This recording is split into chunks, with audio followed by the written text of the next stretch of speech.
Hi, good afternoon, friends. Let's proceed further. After knowing what are the various books which are available to learn more about the English grammar, especially if you are focusing on the writing aspects of it. Now, I was able to see certain things, which were quite necessary for me to understand as to what exactly are the areas that I need to focus, especially when I am writing for a publication, number one, or guiding some of the scholars for writing their own theses or the dissertations. Now, even in my own MPhil dissertation, and I have seen that there were some I should say glaring and drastic grammatical mistakes that when I read right now I feel very guilty, understanding the fact that yes, I could not devote so much of time to go ahead and improve it. Now, before giving it away to a publisher, I thought, okay, let me just have a look at it quickly. Then I understood that yes, how and what kind of grammatical mistakes I was taking care of it. So I thought, let me go ahead and share this piece of information which are in different bullets. I think 5 of them are there, and we will be able to understand where the grammar focuses would be coming in, and what are the various words that we have to focus upon, and the parts of the speech of English grammar that needs to be focused upon. Now, establishing the context, background, and or importance of the topic almost in all academic writings. That's number one.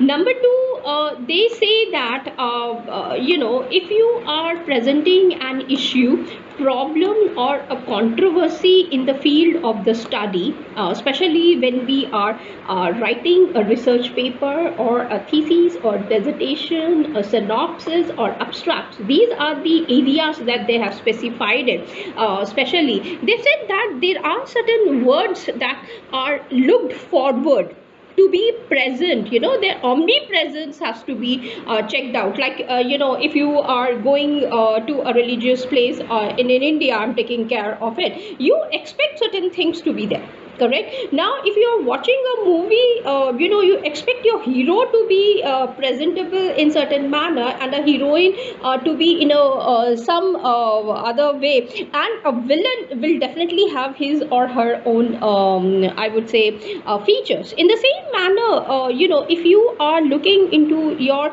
writings, you will see that there are certain words and clauses which are there, which we will have to understand, and that is the reason why I thought, before jumping directly into giving away the words or the clauses step by step, and it's a huge list, let me tell you. So I thought I will prepare a video for a separate chunk of those words and the clauses, so that it becomes easier for all of us. Then, especially when you are defining the topics.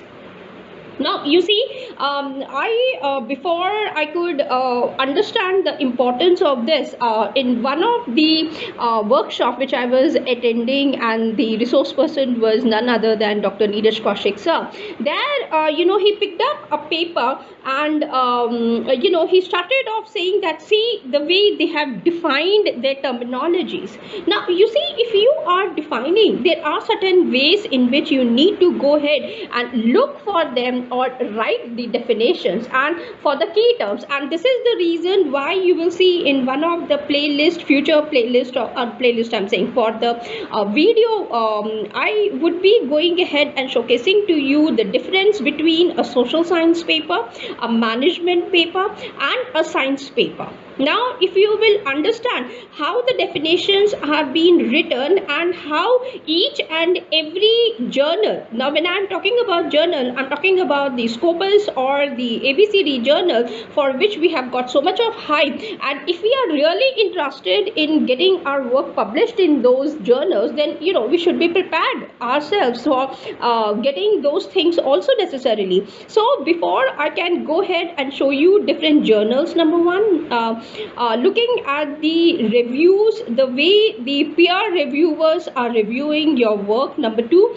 Number three, even the way it has to be written out. What are the guidelines that have been given, and how it is being coming up from different sectors of our writing areas, you will see that these things are necessary for us to understand. Now, for example, they have said it's not just the definition of the topics and even the key terms. Now, you see, this becomes very easy. I remember for the first time, one of the resource person, and if I'm not wrong, that is Dr. Arun Mittal sir.